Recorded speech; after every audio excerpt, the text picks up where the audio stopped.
တက်ဝီဇူးရင်တွင်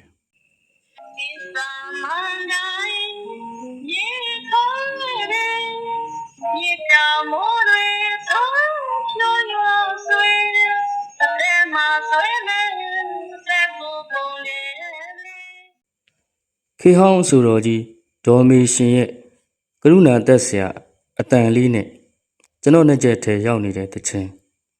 အလင်းကားကြောစွာဆရာမျိုးမငိမ့်ကရေးတယ်ပြည်လာဖေနဲ့မေရှင်တို့ရဲ့အောင်မြင်လှတဲ့တခြင်းညဟာမျိုးမငိမ့်ငါးနဲ့တညာလုံးအိတ်လို့မပြောခဲ့ဘူးကျွန်တော်တို့ခေတ်ကရေဒီယိုကနေခေဟောင်းတေးဆိုတဲ့အစီအစဉ်လာတယ်အဲ့ဒီခါကျကိုနှစ်သက်တဲ့တခြင်းတွေကိုကက်ဆက်နဲ့အတန်ဖိုင်းယူထားလိရှိတယ်အဖန်မှန်ဖွဲ့နားထောင်တယ်အခြေချောင်းဖွဲ့ကြတဲ့တီးရေးဆရာကြီးမင်းတို့ဖွဲ့ကြနှွဲကြမယ်ဆိုရင်တော့မြို့မငင်းရဲ့တက်ဝေကိုမိအောင်သာဖွဲ့ကြပြီတော့လို့တချင်းရေးဆရာကြီးတဦးကမှတ်ချက်ပြုချီးကျူးခဲ့တယ်လို့မှတ်သားရပါတယ်သူခေသူခါကအင်မတန်အောင်မြင်ခဲ့ပါတယ်ဆရာမြို့မငင်းဟာတချင်းတွေကိုအများအားဖြင့်အခရဲ့ကျင်းငွေရဲ့လို့မယူဘဲမြစ်တာနဲ့အများဆုံးရေးဖွဲ့ပြီးခဲ့တယ်လို့လည်းသိရပါတယ်တချင်းရေးပြီးလို့အဆိုရှင်ကိုတချင်းအပ်တဲ့အခါမှာလဲအမြဲရှက်အန်းနဲ့မျက်နှာလွှဲနေတတ်တယ်လို့သိရပါတယ်။ဘာဖြစ်လို့လဲဆိုတော့ဆရာကဂီတာသမားတက်ပါတချင်းရေးတာသူ့အလုပ်မဟုတ်ဘူးသူမရေးတတ်ဘူးလို့အထင်ရှိတယ်။ပြီးတော့အနုပညာဆိုတာငွေရှာတဲ့နည်းမဟုတ်ဘူးလို့အခိုင်အမာအယူဆရှိပါတယ်။ဗမာပြည်မှာအနုပညာနဲ့ငွေမရှာခဲ့တာမြို့မကြီးတယောက်ရှိမယ်ထင်ပါတယ်။ဝါသနာပါလွန်းလို့ရှိသမျှစီးစိမ်ပုံရင်းပြီးသားပြည့်မရပြည့်အနုပညာကိုချစ်ခဲ့တာလေမြို့မကြီးတယောက်ပဲရှိမယ်ထင်ပါတယ်အနုပညာသမားစစ်စစ်အဖြစ်နေထိုင်တယ်အနုပညာပစ္စည်းစစ်စစ်တွေကိုထုတ်ပြခဲ့တယ်ဆရာရဲ့အမြောက်အများသောအနုပညာပစ္စည်းများထဲမှာတက်ဝေဟာဘလို့မှခြံလက်ထားလို့မရတဲ့တခြင်းအဖြစ်ရှိနေခဲ့ပါတယ်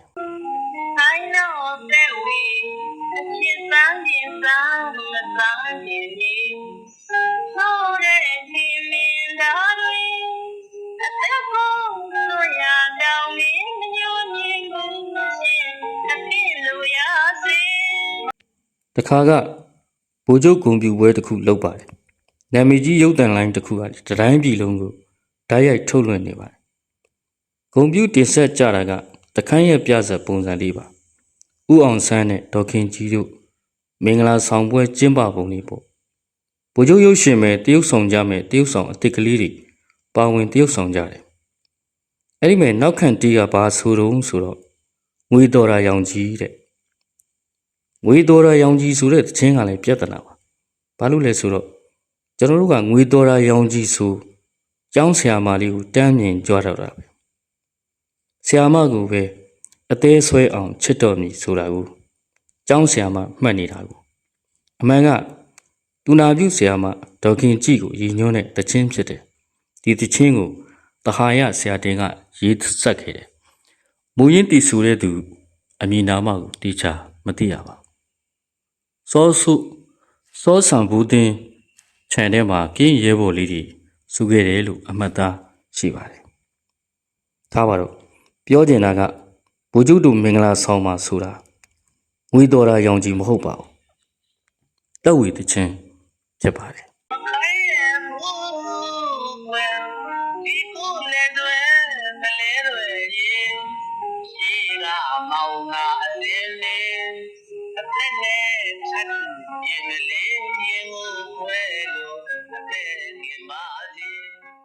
တညက်နေ၌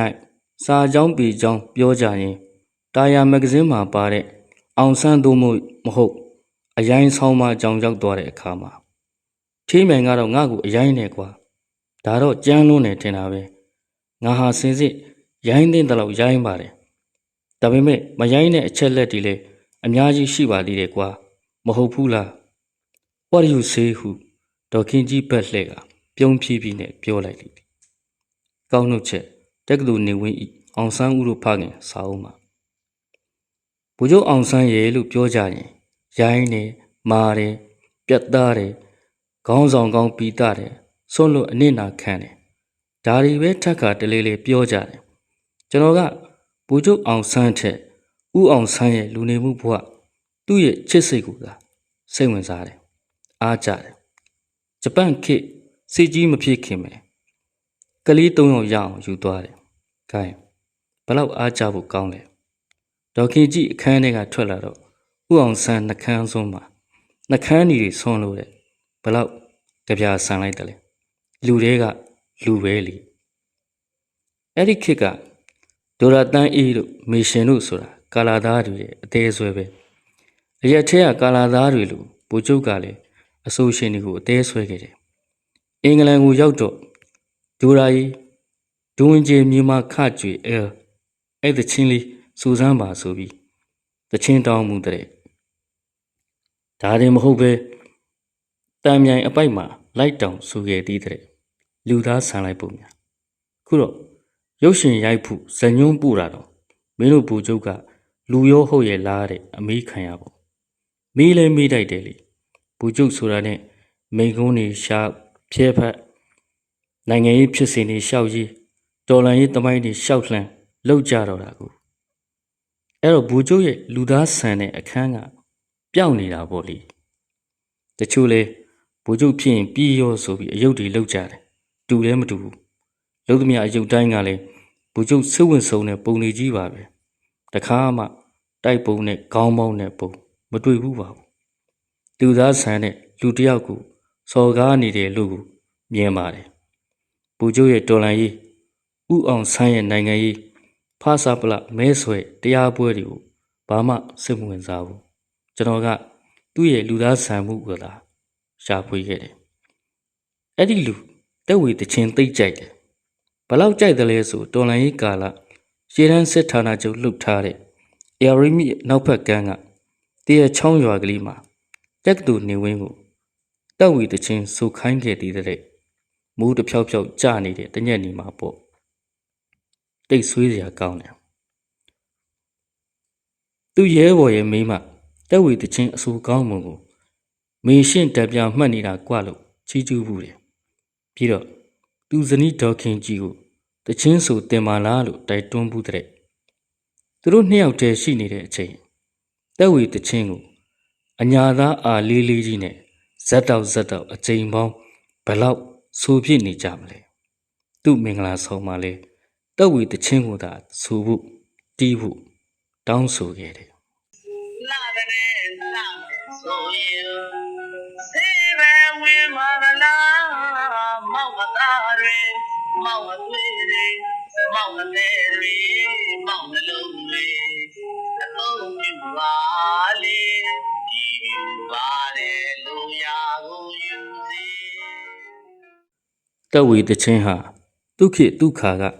လူတိုင်းကြိုက်ကြတဲ့ချီးကျူးခဲ့ကြတဲ့တချင်းဖြစ်တယ်ကျွန်တော်အဖိုးကျွန်တော်အဖေ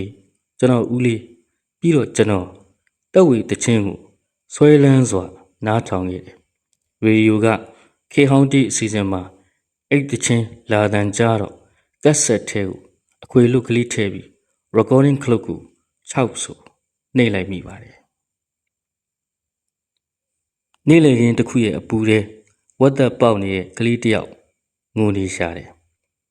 အဖေကပွေ့ချီပြီးကြောတက်လို့တက်ဝေတချင်းကလေးညှိလိုက်တဲ့အခါဝေဒနာလျော့သွားဘူးတယ်ကျွန်တော်စာမဖတ်တတ်ခင်ကတည်းကနှုတ်ဆွဲနေတဲ့တချင်းလေးအဖေဆိုသိလို့တက်ဝေတချင်းနဲ့အိပ်ဖူးတယ်အဖိုးတရောနဲ့ထိုးပြတာကိုနောက်ကနေလိုက်ဆိုညည်းမိတယ်ခုဒီတိုင်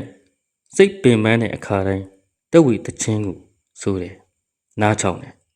ဒီလိုနည်းနဲ့မြို့မငိမ့်ကနှလုံးသားတစ်ခုနဲ့တစ်ခုကိုချစ်တက်စီခဲ့တာပါပဲခုလိုညာမျိုးချစ်ရတဲ့သူသာအနားမှာရှိရင်ဒါမှမဟုတ်သမီးလေးများတယောက်အနားမှာရှိရင်ကြောလေးတက်လို့ဆိုပြချင်ပါတယ်ဒူဝင်ကျဲမြေမာခကြွေကောင်းကင်မှာနေလာတွေခွဲစီမြမြင့်မှုပြူအခါကြည်သွေးကွက်မယ်စိတ်ဝယ်မပြေချစ်တဲ့သူအမှုတုံးကလေးကတင်စင်လှနဲ့အလှကြွယ်ရှာပြီကြာကြာလေးမယိုးတဲ့အပြင်စာရဘူးတူးလို့ချစ်ခြင်း ကဘာမြည်အတင်ချီတက်တောင်မကွဲအောင်တောင်းစုကိုချွေတက်ဝီချစ်မဲ့မပြေတဲ့လေစူးရင်တွေ2019ခုနှစ်ကျေးဇူးတင်ပါတယ်